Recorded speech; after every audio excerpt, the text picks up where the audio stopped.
What is up, everybody? Welcome back to Sweat and Iron. I'm Graham, your host, and this episode is very unique because I not only interview a friend of mine in a different state, but I also have my wife here.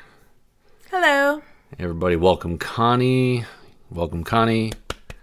That's me clapping, and you all are clapping as well because everybody's been wanting to get her on here for quite a while. We also interview my friend Sondra, who is over there in sunny California, and we talk about a lot of stuff. Now, Connie has not heard the interview, and as a lot of you guys know, I pre-record my episodes, and Connie has not listened to the episode with Sondra, so she's not sure what Sondra told me exactly. She knows what we talked about. So, Connie, you know that we talked. Tell me what you think we talked about. Travel and basically how you plan your meals and your workouts around being away from home. Yeah, okay, all right. So, yeah, you got a good memory there because I couldn't remember exactly what I told you we were going to talk about. But, yeah, Sondra travels the world. And I didn't know that she traveled the world until recently. I thought that she just went from state to state to state. But she works in a... I guess you could say it's not necessarily marketing. It's more of... It's consulting, isn't it? It's a consulting firm. She'll get into it, but she goes around to different businesses and helps them take off. And it's very unique. And you guys are probably thinking to yourselves, if not now, a couple minutes from now, you'll probably think to yourself, wow, how can somebody do that? I mean, it must be phenomenal to be able to go all over the world and see so many things, do so many things, see so much culture and eat so much different kinds of food. But then you got to think, all right, I'm traveling the world and I'm trying to keep up on my fitness goals. I'm trying to keep up on my nutrition. And if I have to be in all these places for a week, a few days, who knows how long I'm going to have to be there. How am I going to keep myself in check? Yeah. Yeah. So for anybody who doesn't know, I make fun of my wife all the time for her responses like that. She likes to give one-word responses. So you'll probably get a lot of those. Yeah. So Connie, if you traveled the world, where would you want to go? Anywhere warm and sunny with a beach. Okay, I already knew that answer.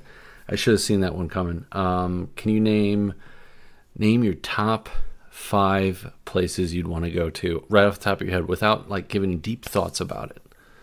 Hawaii, Jamaica, Belize. But we've already been to Belize. I would like to go back. I enjoyed it. Oh, all right, fair enough.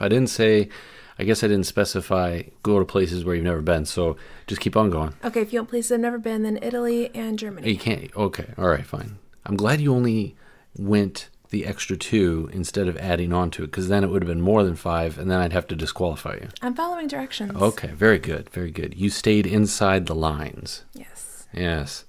I forgot what I was talking about. Oh, so so those are your top 5. Let's say you go to these 5 places. First thing that comes to your head is what? Where's the beach? Okay. Fair enough. Okay, so you go to these places. First question is, where's the beach? Then you get there. Let's say you get there and you have to eat. What's your first thought then? My first thought on vacation is, what is the local cuisine? Like, what's the full experience that I can not get at home that's going to be different and unique to this place? Okay. And we're going to guess that on this particular time, you're just maintaining. So with maintaining, you're going to, probably have still a decent amount of protein intake. Your carbs will be decent, and your fat will be decent. But you're definitely going to have more protein than the rest, right? Because even though you're maintaining, you're not wanting to put on muscle, you're not wanting to put on fat, you're wanting to get that equal balance of whatever while working out. Right. So cuisine-wise, I mean, different cultures cook with different things, and different cuisines have different amounts of fat, and that's based upon, do they fry their food I mean, a lot of places. Let's take the. Well, let me stop you right here. I'm going to cross Italy off the list if we're talking about diet-wise, because there's very little chance I could stick to my diet with all the pasta and the sauces and the sausages and all. Sausages, huh? Okay. Yeah, cross off Germany too. I can't go to Europe. I can't go to Europe on a diet. Yeah, Europe is out of the question. They fry almost everything. They put everything in some sort of food. Did I say food? Greasy food. They have greasy food. Yeah, it's a lot of fat. Lots and lots of fat. They love their fat. They love their lard. But well, Italy is carb central too. I mean, you can't win in any direction. Well, you know, they are the most gluten intolerant country in the world. I've heard that. If you go to a restaurant and you just say the word celiac, they already know that. Oh yeah. Even in English, you can say celiac. They've got gluten-free menus coming out of the ass. Yeah. Because it's become so prevalent over there. That, and they spend a lot of time in the bathroom. They got a lot of stuff coming out of their ass. Oh boy. Yep. Here we go. Yep. So, okay, so other than things coming out of asses and gluten-free stuff and celiac disease, you could possibly stick to your diet, maybe if you were in Italy, because they've got the Mediterranean diet out there. And, yeah, they have seafood and fish. I'm sure they have vegetables just like every other country. That's right. So you can still get a decent amount of protein. You probably just get tired of eating octopus and squid, calamari. Yeah, all that fun stuff. You know, Tim loves calamari. I like calamari. I've never had it. I'm too scared. I remember one time I think Tim made his own, and I would never even think about attempting that. Oh, yeah. He made a lot of it, too. I guess because when you buy it, it comes in a decent amount, and you have to either make it all or waste some. Yeah, I wouldn't want to keep it in the fridge for very long. Yeah, so anyway, getting back to what we were talking about. So overall, you think that your diet would pretty much be gone unless... No, I mean, I would definitely still try and be conscientious of what I'm eating and how much, and, you know, serving sizes, making the best possible choices based on what's available. I wouldn't just be like, fuck it, I'm on vacation, let's just gain 100 pounds. Fuck everything. Woo! Yeah, I would try not to go for that.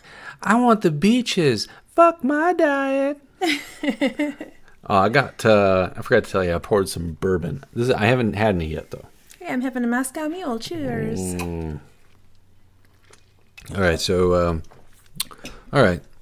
those are your thoughts of the diet. And obviously, if I go to Mexico, I'm not only going to want to dabble in some of the culture, such as, fun stuff, but I'm going to want to... What kind of fun stuff? Fun stuff. That fun stuff. I'm Cuban gesturing. Cigars that will be easier to find? Cuban cigars. That's what this means. Yeah. Yes. Maybe a little bit smaller than a Cuban cigar. Oh, okay. And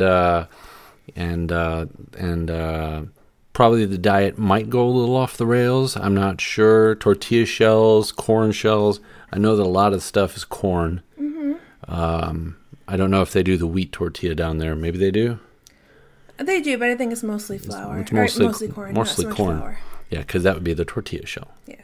I'm very smart, people. You just heard my wife screw up, and it's recorded. So, all right. So let's get diet out of the way. Now we're moving on to working out. How do you think that you would stay in shape if you were traveling all the time? Well, I think that most hotels now have a gym, and it might not be the best gym with all the amenities that I'm used to and all the equipment that I'm used to, but it's definitely better than nothing. True. And beyond that, I'm on the beach, so I'm going to be walking on the beach and running on the beach and swimming and just kind of staying active while enjoying the vacation aspect. Just so we're clear, though, you're not going to be looking at other dudes. No, because we're going on vacation together. Oh, okay. Okay, good. Oh, all right. Okay. So now that we've cleared that up, we can successfully talk about everything else now. So what were we talking about? Exercise. Exercise, right. Yeah, so you'd be working out on the beach, basically? What, like the Instagram models do? Yeah, I'm totally an Instagram model. Mm. You guys can't see me through the podcast because it's audio, but I am absolutely an Instagram model. Yep. Totally. All right. So you think that every hotel, or just about every hotel, has a gym. You'd be around the beaches, not necessarily. Now, this is if you went to the top 5 places that you were traveling. If you were traveling in the world, not every place has a beach. Not every place has a hotel that has a gym. So what would be your backup if you were in an urban area that had no beach, that had a hotel that didn't have a gym? How do you think you'd squeak it in there? I guess just old school calisthenics. I mean, jumping jacks, push-ups, sit-ups, running in place, going up and down the stairs instead of the elevator. Ooh, I did that. You know, when I went out to Iowa for that cap inspection, I worked out in my room. Yeah, I remember you told me that, and Yeah. that's a good plan. It's a really good strategy. Yeah. Yeah, it was pretty decent. I got all sweaty and stuff. You know, If you raise your heart rate, you're doing something. I did. I raised my heart rate. I just wished, you know, it was nice outside. I could have gone running outside, but I didn't bring my running shoes, and I don't think the hotel had a gym, and if it did, I didn't know where it was. And I didn't even bring any gym clothes, so I was just working out in my underwear in the room. I hope you were alone. There was nobody in the room. I promise. And I was so high up that nobody would have seen me. Okay. I think I was on like the fifth floor or something like that. Because, you know, I noticed that you chimed in when I said running up and down the stairs. You're like, oh, yeah, I did that in Iowa. Mm-hmm. Running up and down the stairs in your underwear. No, I ran in my room. I ran in place. I would do run in place, drop down, do burpees. I would do burpees, and I would do push-ups. I would do like a superset of burpees with push-ups, and then I would do some sort of, I don't know what the heck they're called. They're the seated tricep raises where you put your... Oh, like the couch dips? Yeah, yeah. Okay, so it would be like a bed dip instead of a couch dip. And let's see. I couldn't really do much else because it's a hotel room and they don't have anything that you can really curl on, or do a pull up on, right. At least without damaging anything. And I didn't feel like doing that. So, okay, all right. So I see where you're going with this. So let's see. What else did we talk about? Because a lot of this is going to be answered by Sondra. Sondra has done this for years, and... Well, just to clarify, my answer is based on a hypothetical vacation, which we don't really go on vacation that often, and so I'm not going to be hugely focused on staying on point. I would. I'm not going to be a total sloth and glutton, but I'm not going to be completely 100% like I've got to work out for this amount of time every single day. Would the kids be with us? Well, I don't know. If the kids aren't with us, then there would be like wild sex parties at night. And by sex parties, I just mean you and me. Yeah, well, I hope so. Yeah, and it would be like a party time, and it would be heart rate up. That's really sweat, good calisthenics, yeah. Like I said, calisthenics in the room. Oh, okay. Oh. But what I was... Go ahead. No, well, I was just thinking like solo. I thought you were going to be there by yourself. So I didn't put two and two together there. I already told you were coming with me on this vacation. Yeah, I think I wasn't listening. Okay, well, anyways, what I was trying to say was this is a 1 week out of, 5 years we haven't gone on vacation.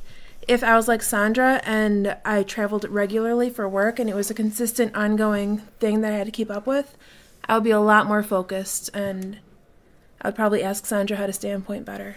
Oh, okay.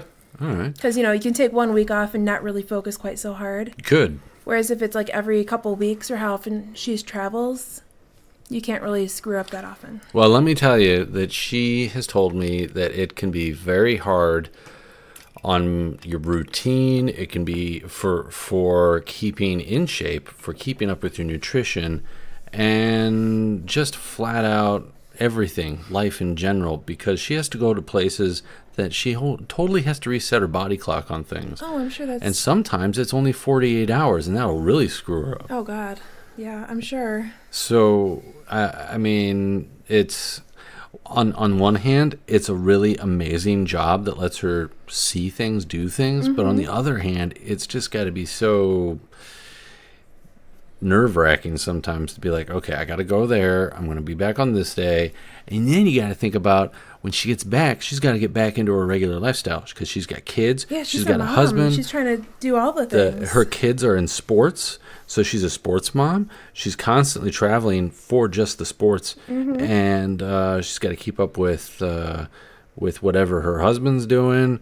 Her, I don't know, whoever else is alive in her family that she's got to take care of and visit and do whatever. Yeah. Yeah, life goes on even when you have to travel. Yep. So, I don't know. You got anything else you want to talk about? I don't know. I don't know. When are we going on vacation? I don't know yet. Okay. I'll have to get back to you on that. Let me wait until this podcast starts paying us a little bit more. And we will accept donations, fans. That's right. Patreon. Yes. When I register Patreon, but I got to get a certain amount of listeners for that. All right, guys. Well, I hope you enjoyed this introduction with Connie and myself. Very interesting introduction indeed. So, without further ado, here's my interview with Sondra. Enjoy the show.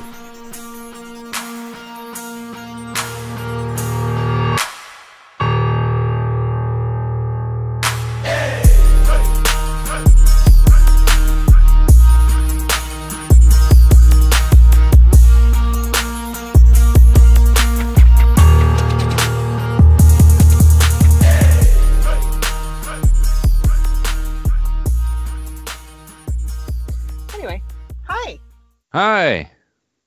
Hi, Sondra. Hi, Graham. So, you are you're sitting in a parking lot waiting for your daughter. How old's your daughter? 15. 15. What is she getting her nails done for? It's a thing, man. She just likes them. Oh, okay. Well, hey, more power to you. If you know, I guess, my daughter is she'll be 6 this year. So, yes. Just and it's only a matter of time. Exactly. Because right now I let Connie do the nail thing, and that only lasts a little bit of time, and then so I know I'm going to be chucking more money out the window the older she gets. Correct. Plus, I'm the dad, and you got to do everything the princess wants. That's right. So funny. Although I've been told that I'll be in trouble with that mindset. You will. Connie will have your balls in a vice if you do that. So she already does. More so. She'll crank it one more. Yeah. All right. So there's a really good reason why I wanted to have you on the podcast, and it's not just because you say anything that comes to your mind, which is awesome, but it is the fact that you might not think this way, but I do, and some other people think this way. I'm pretty sure that you live an interesting life where you reside in California, but your job requires you to go places. Yeah, a lot. You got to do a lot of traveling. Yeah. And what I wanted to do is just get the gist of when you started getting into fitness. If has it been a life goal? Has it been a recent thing? And then get into some more nitty gritty questions of fitness and your traveling. Sure. What I'll also say is that it's not just my job, but both of our kids, they travel for their sports. And so we're home probably, I don't know, 30% of our weekends at the most. That's right. You're a sports mom. Yeah, just for them on that end of it. So, what I like to say is, like, I've always been athletic, but I've never been an athlete. So I have done a variety of things throughout my life, starting, when I was 4 years old, my mom put me on a tennis court, and I followed that through all the way to college. And then in between there, before college, like my parents got into, hey, we need to get healthy, so let's start a running club. And my dad called it the subpar running club, and it was all these geezers, At the time, I thought they were geezers, but now that's what I am. It was Was like it exact mostly same age. was it mostly your family and then a few people in the neighborhood?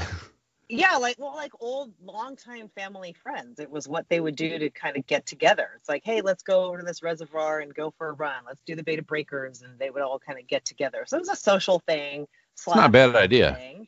It's great, And so, yeah, then I did like sport and mountain bike racing. I did ski patrol. I did ski racing. I did, I took the running all the way to half marathon distance.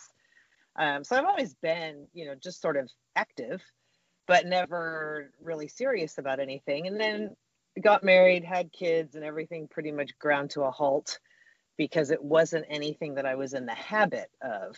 And I also, once you have kids, it's hard to have a social circle of people that do all that stuff anymore.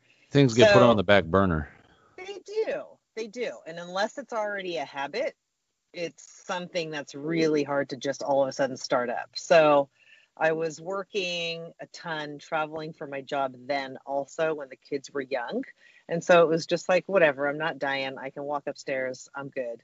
And then it was in 2016, fall of 2016, my dad had been really sick. So he had like prostate cancer a few years before that. He beat that, but then it came back up in, various and different forms. And I was in the hospital room with my parents, and my dad had almost died the night before.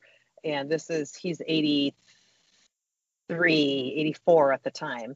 And my mom comes like bounding in the room. She's 81, but she literally just like comes bounding in the room. And she's this little tiny Chinese lady with all this energy. And the doctor was like, wow, Bill, you really robbed the cradle on that one. And she's like, excuse me, I'm only 3 years younger than him. So it kind of hit me like a ton of bricks right then. Those events hit you, right? Where it's like, shit, I'm almost 50. I better get my own ass in gear here because his decline in health, he was a lifelong smoker, but he tried really hard to manage his weight and get his shit together, but not until I think it was just kind of too late and not in any consistent way, whereas my mom had switched over to this totally healthy lifestyle, basically a vegetarian, started going to the gym and working out when she was right about my age right now. And so I was just kind of the kick in the pants that I needed that got my little flip, and they got my little switch inside my head flipped that I better go do something. Well, then you probably wouldn't mind having somebody give you that compliment of your husband looks older than you. Absolutely not. I would take that all day. So you said that you got all the way up to a half marathon. Yeah. How many times did you do that? I did probably 8 half marathons over, I don't know, a 4 or 5 year period, something like that. I've only done an obstacle course race. I've never done a 5K or anything like that. Yeah. I think that now that I've done the obstacle course race, I'd really like to do a 5K. Doesn't seem, what is it? 5K is like 3.1 miles. Yeah. Yeah, something like that. So, it shouldn't be too bad, but yeah, I don't know. There's still that, I don't know, I got to run long distance. But I want to do it, though. There's something about it that's just drawn me to it, just to say I did it. You should totally do it. Yeah. It's half an hour. You can do anything for half an hour. Is it a half an hour? Oh, yeah, it is. Yeah, because about 10 minutes a mile. That'd be a good pace. Yeah, and when you have all the people around you, it doesn't hurt as much. Oh, because it becomes more of a mental thing. You get that support. Totally. Exactly. I could see that. So yeah. Yeah, and that's why I could do as many of the half marathons as I did. But then I got cocky and I thought, I'll just train for a little while, and I stress fractured my foot, so that sucked. Oh, so you got an injury, huh? I did. When was that? Oh, God, 2009 was the first time I stress fractured my foot because I fancied myself in shape enough, and then I did it again like in 2014. Stress fractures tend to be I don't know what it was about this past year, but where I worked, it seemed like everybody was getting a stress fracture. You'd see a boot. I'd be walking Yeah. down the hall at the hospital, and I'd be seeing employees, I'd be seeing nurses with these Yeah. boots on. I'd be like, so it's that time of year again, huh? Right. Everybody's, yeah, I'm just going to go gung ho. And, every year that goes by, your bones are less able to handle whatever you think you can dish out to them. So And some of these people, they were just getting stress fractures from going to, I think there were 2 people that got stress fractures in one night at the same concert that they went to. They were both wearing I guess they were wearing worn out shoes, and that's what oh did it. wow. Yeah, that mosh pit. That'll get you every time. Oh yeah, that mosh pit. Yeah. Oh my gosh, mosh pits. Yeah, that brings back memories of the 90s. Oh, yes, totally. I mean, if you didn't get a stress fracture in your foot, you got something else. Exactly. So you did that, you said 8 times, 8 or 9 times? Yeah. Uh-huh. When did you start working out in the gym? Like lifting weights and whatnot? So, yeah, I mean, that's an off and on thing too. Like when I was in my 20s, I would go to the gym because I was mountain bike racing, and I'd go just sort of as, it was just totally to support mountain bike racing, right? To have enough strength. And it was mountain bike racing in the summer and then ski stuff in the winter. And on ski patrol, you've got to be fairly strong to do some stuff. So I would do it, dabble in it a little bit there, but then I kind of never did anything. And it really was that October 2016. That was when I kind of said, okay, I got to get regular. I have to make this a habit. I have to address my diet. And, how old was I? I was like 47.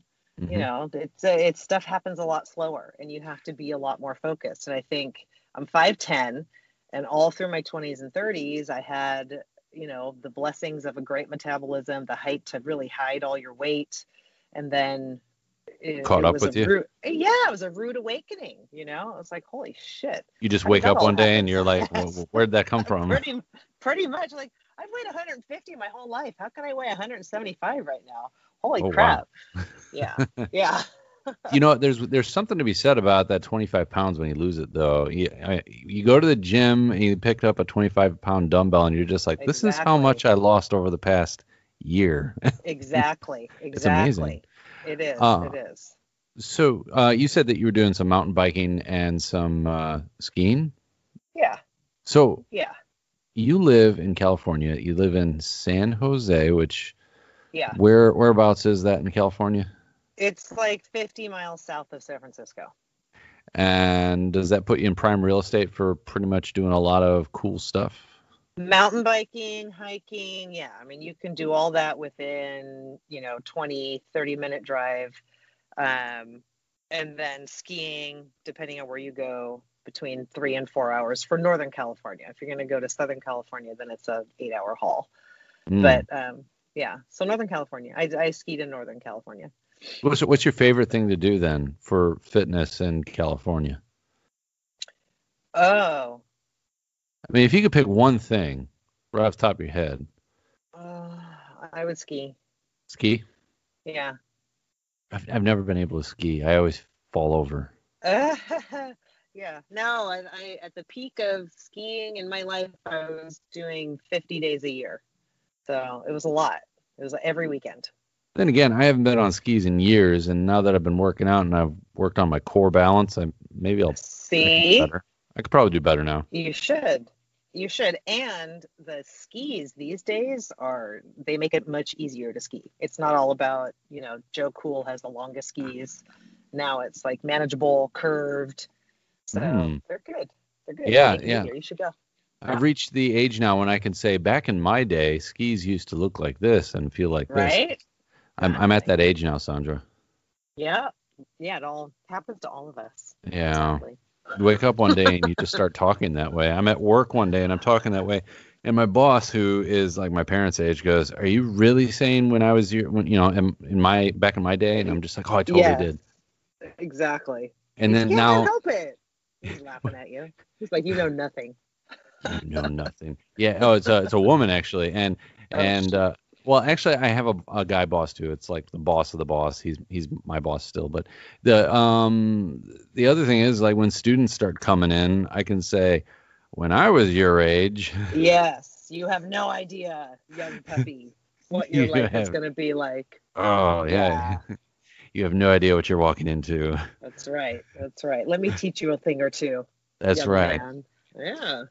So, speaking of teaching a thing or two, I was Yeah. talking to you about your job and how Yeah. you do consulting of Yes. sorts, and Yes. you also do your own thing too. I didn't understand. So you do a consulting job with this firm. It's a firm, Yes. or Yes. and Yeah. and then you do your own private sideshow. Yeah. Yeah, that's Uh, correct. My own uh, sideshow. That's a great way to describe it.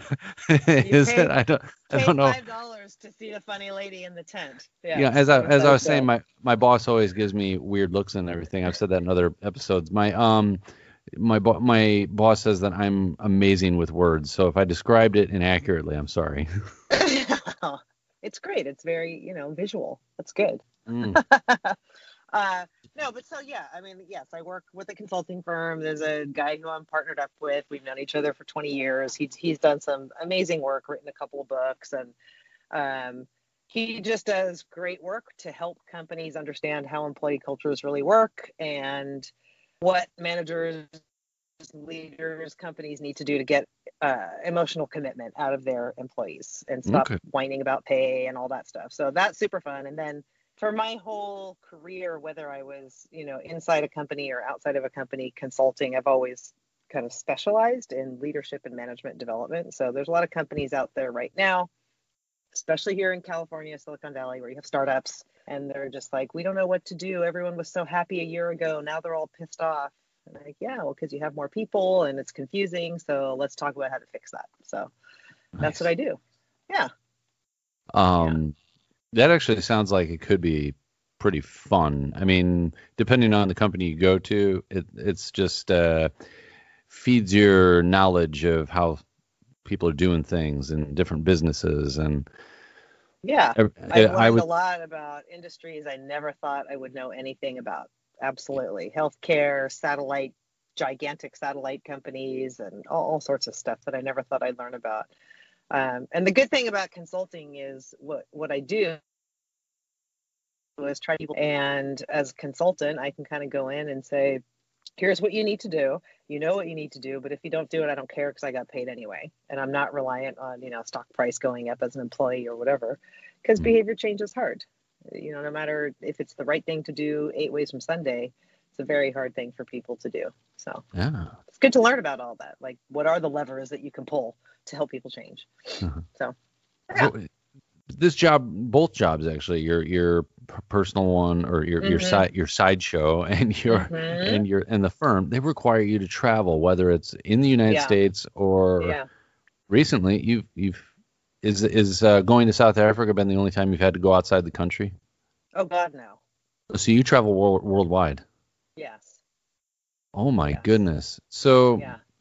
what is that like? Day to day lifestyle for you since on the weekends you've got sports and whatnot, and it's probably all Yeah. year round, right? Yep. How do you what does your day to day look like, and how do you balance it with your your life? Yeah, it's very busy. I mean, I don't think it's unlike anybody else. It's just that I sometimes have to get on an airplane and leave. But I think everybody have their challenges of everything that they're trying to balance. And it's funny because um, up until October of 2017, I was working full time inside of a company. And we parted ways, and then I met up with somebody who has been a stay-at-home mom for years and years, and she's like, so are you bored or you're just as busy as you were before? I'm like, God, I'm totally as busy as I was before. Like, things come up to fill up your time and they feel just as urgent Hmm. as when I was working a full-time job. So I think that the hardest part about travel is just that it's really debilitating, it's tiring. And I think a lot of times in the past, I would kind of fail to account for that. And Hmm. so I would like fly somewhere, I had to fly to India a few years ago. And it's like, I'll fly to India. I'll land there Sunday at midnight. I'll get up on Monday morning and I'll teach 5 days straight all day. And then I'll fly home on Friday night at midnight. And that's just, brutal. It's brutal on your body. The time change, the food difference, the air, wherever you are. Well, yeah. What time of year was that hard. going to India? Because depending on the time of year, it could have been sweltering hot over there. It was hot. It was in September. May, yeah, it was terrible. But we needed to do it like not in May either, because May is monsoon season or whatever. So, but it is what it is. And I think that you got to have an open mind about the places that you're going to and see it as exciting and a chance to see the world that you may never ever see. And so I'm really grateful for the work opportunities I've had. I've been to every corner of the world basically. So that is pretty cool to say to somebody. It is. And I think, early on, the hardest part was just leaving the family and, feeling somewhat okay about that, because every mom has their mom guilt for every reason. But I think what it also taught me was that whether I'm here 24/7 or not, they're gonna have their things to do. They've got dad right there to take care of and them and make sure they don't die. And it makes me take the time that I do have and really make the most of it. So in our arrangement, right, I take the kids to school every morning. And I have done that since they were born. Well, they didn't start school when they were born, but you know what I mean? And so that's like 15 really intense 20 minutes that I have, every day with them. And we talk about everything under the sun and they ask me all sorts of crazy ass questions. And that's our time. It seems like only a little bit, but when you multiply that by, 10 years, it's a ton of time. And I know that I have to take that time. So I don't let it go by. Yeah. And then I think the other, hard thing about travel as it relates to fitness is obviously just staying on any kind of a macro plan, being flexible about where you might have to work out or get to work out, depending on where you are. And just planning for it, just to keep yourself on track, because it definitely makes a difference when you're able. But for me, it makes all the difference in the world that, especially if I go through time zone changes, that I can work out. It helps kind of reset my clock. And so the benefits weigh, for me, I can keep in my head, I've got to go do that rather than just sit here and order room service and watch pay-per-view, which is what I'd really rather do, because you're just exhausted. Oh, it's so easy. It's so easy to just get in the room and just lay down. Yes, exactly. So, and people think I'm crazy, like the trip I took last week to South Africa, it's like I packed all kinds of stuff. I packed protein, I packed tuna packets, I packed little baggies of pre-measured oatmeal and all this stuff. And it's just, if it's hard, I'm probably not going to do it. I'm going to go down to the restaurant and have their buffet. And then it's just a, downhill slide from there. And then you wake up one day and you're like, where did that 25 pounds come from? Hey, that's exactly right.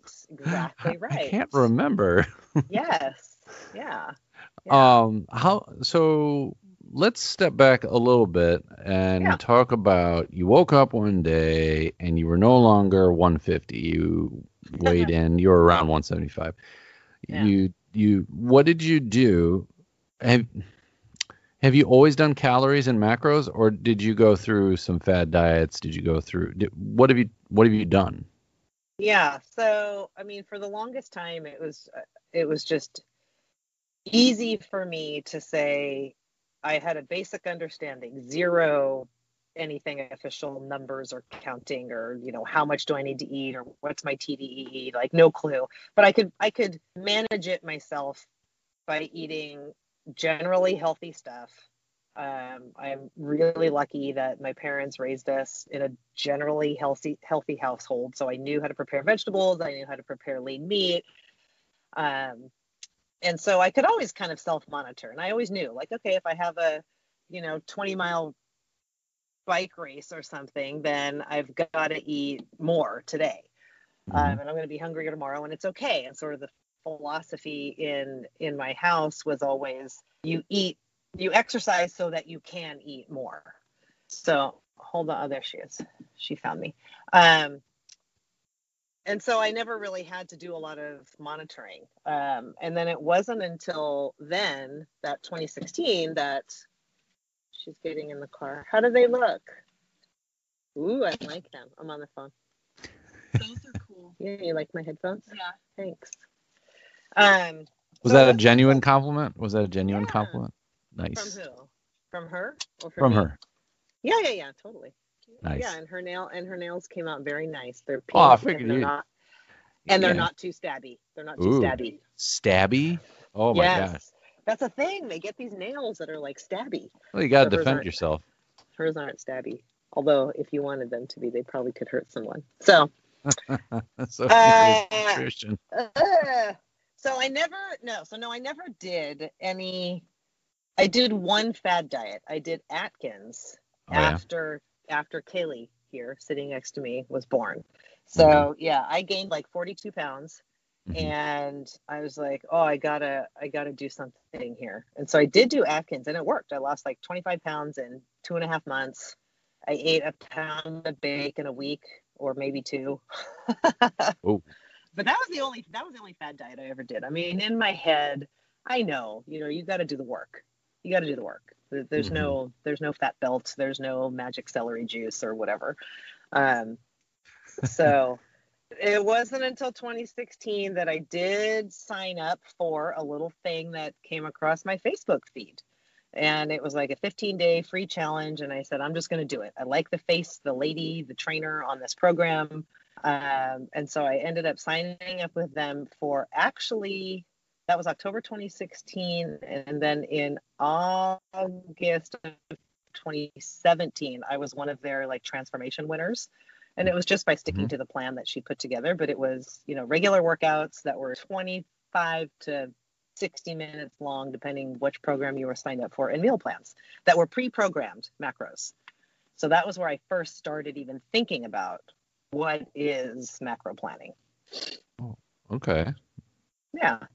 And then here you are, and you've been doing it ever since.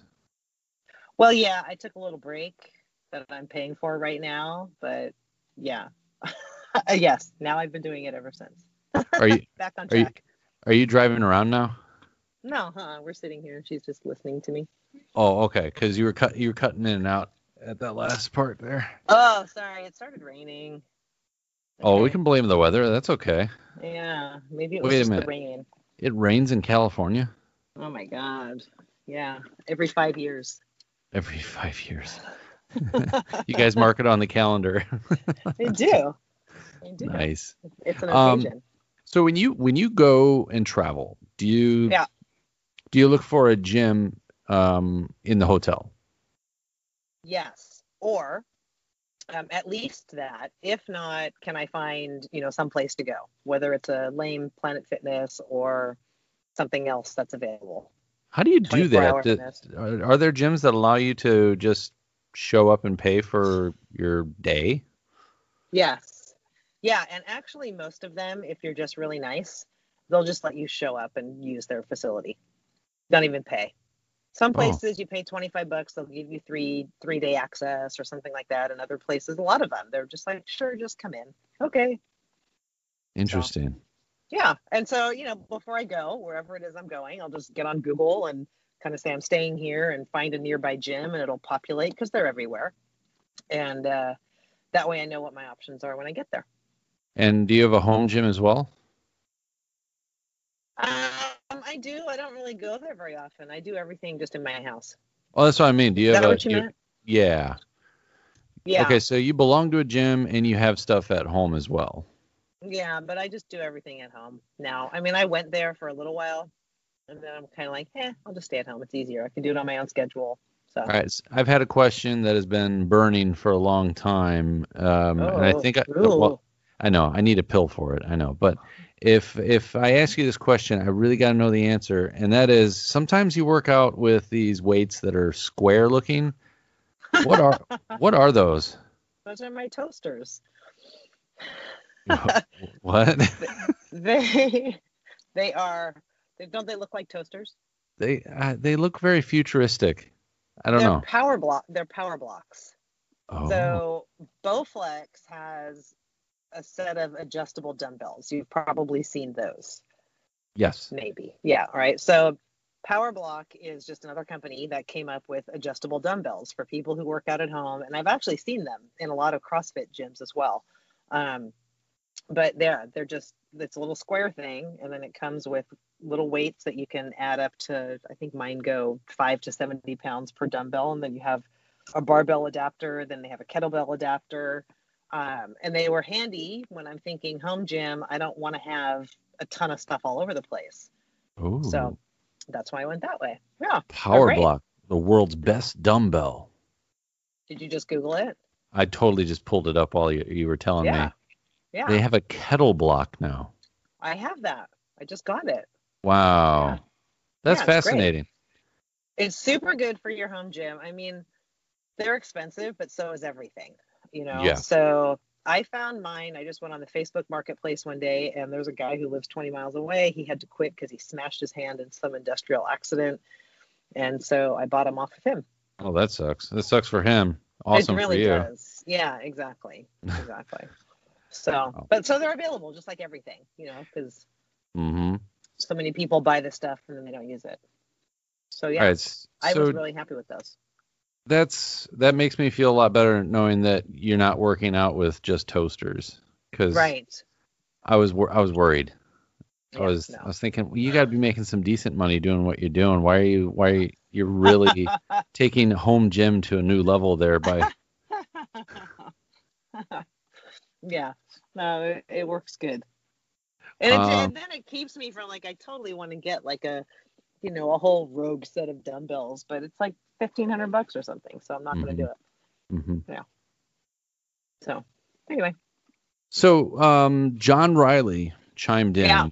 and he Yeah. wants to know what's the hardest thing for you to meet with all your traveling? Is it nutrition? Is it fitness? Is it what was his exact wording here? Let's see. He says,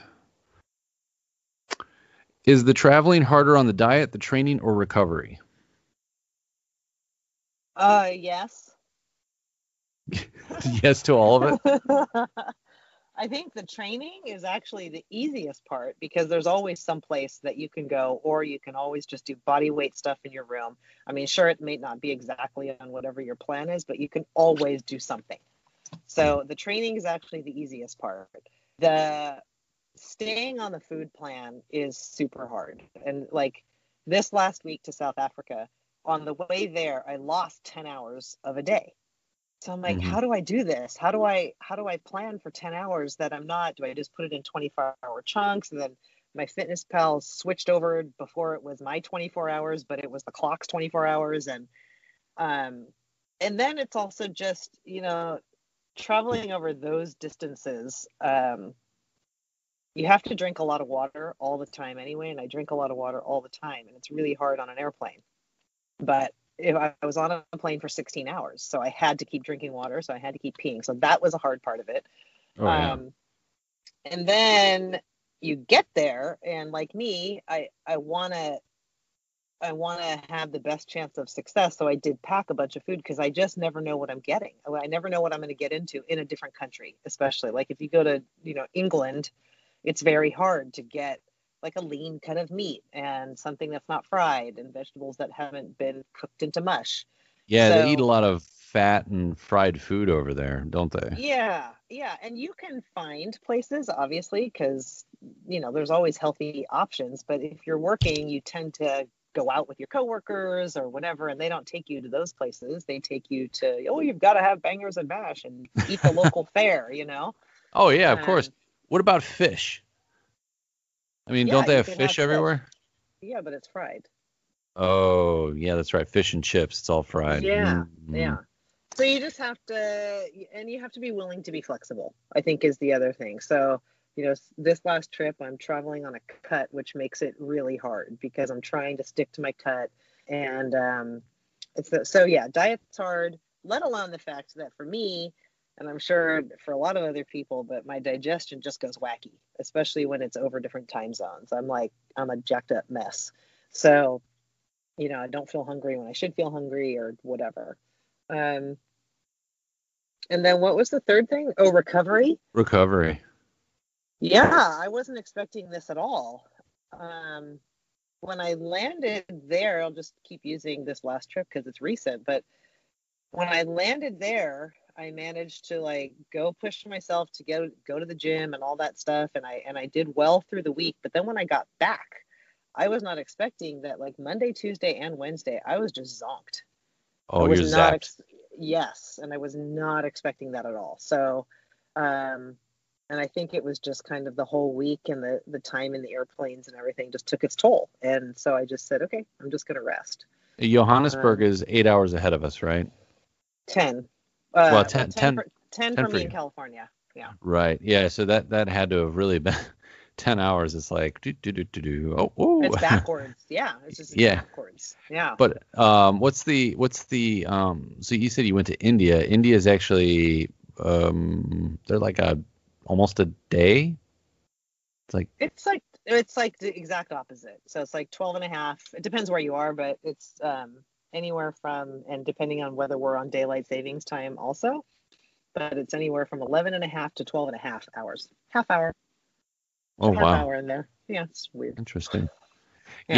Yeah, I would think that do you also do you have any food allergies, or is there any food that you have to stay away from? No. I'm very lucky. Yeah. I do not have any of those. Oh, so you're lucky. Yeah. Because Yeah. I could Yeah. not imagine having to do all the traveling, sticking to your Yeah. diet, and having to deal with Yeah. food issues. Super hard. Super hard because a lot of countries use peanut oil for cooking and you just don't know it. And they don't know it because you're, different language or whatever. So yeah, I am very lucky. None of those. Yeah. Yeah. That's not. Yeah. Um. Well, I mean, that's pretty much it in a nutshell. That's all I really wanted to talk about because I've just you do all this traveling, you do all this stuff, Yeah. and here we are watching you post videos of you working out in what looks like Where somewhere in the world in some hotel gym that looks either small or whatever. And yeah, so I mean, it's just nice to hear the story and get the gist of everything you do. yeah. Um, Yeah. and And and I mean, a big part of it is, look, you got to be flexible. And I think that early on when I started this, I wanted everything to be perfect, right? And it's like if I couldn't do the exact workout that was in the program, then I would be at risk of just stopping. Mhm. Um, but I think that it's like, okay, maybe they don't have, Patrick's whining about they only have 50-pound dumbbells. Thankfully, I don't have that problem. So I'm not at a place in my workouts where I need, all these huge weights. And it's also not my focus right now. So I'm cool with that.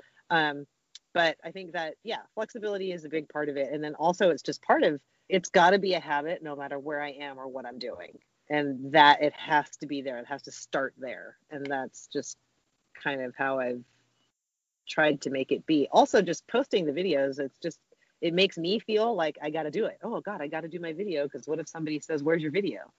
So it do, helps keep me accountable, and nobody has ever said that. do your videos act as like your fitness journal too? Like I tried to do. Totally, totally, 'Cause yeah. then you could Because look back at it I've and be been like, oh, I doing did that. yes, and I've been doing those probably since December of 2016. Yeah, you've been So really pushing them out, which is really cool. It's really neat to see the different workouts you do, how you mix up the lifting with just some high burst energy activity stuff where you're doing like yeah. little shuttle kicks and stuff like that. Yeah, so I mean that's my friend. So as a result of joining that first Facebook thing, I met a lot of people and made a lot of friends. And one of the gals there started her own little training and programming and macro coaching business. And so I'm using hers because I totally trust her and because of what I'm trying to do right now. Trying to get my cardiovascular health back. Mhm. So that's what you see there. A little bit of HIIT, a little bit of lifting, and it's all right now high rep, low weight. So, Mm-hmm. yeah, that's it, man. That's it. That's all there is to it. That's all you got to do is Just keep do your heart it. rate up like that, and then That's record right. yourself, and then That's go right. all over the internet. Hey, why not? Whatever. Why not? All right, Sondra. I'm going to bring this interview to an end because I know you got your daughter with you, and you guys probably have things you want to get to and get going. So, and the connection is hit or miss. So, yeah, exactly. Sorry, you'll have to do some editing. Sorry. Oh, that's fine. I really appreciate you taking the time out of your day to talk to me, though, about what you do and how you do it. Thanks, Graham. You too. Thank you. Thank you very much. I appreciate you taking the time. It's nice. Now I can be out on the internet even more. Yeah, I just have to. That's right. That's right. All right, Sondra. Well, to everybody else who's listening, you guys keep setting your goals and you keep at it.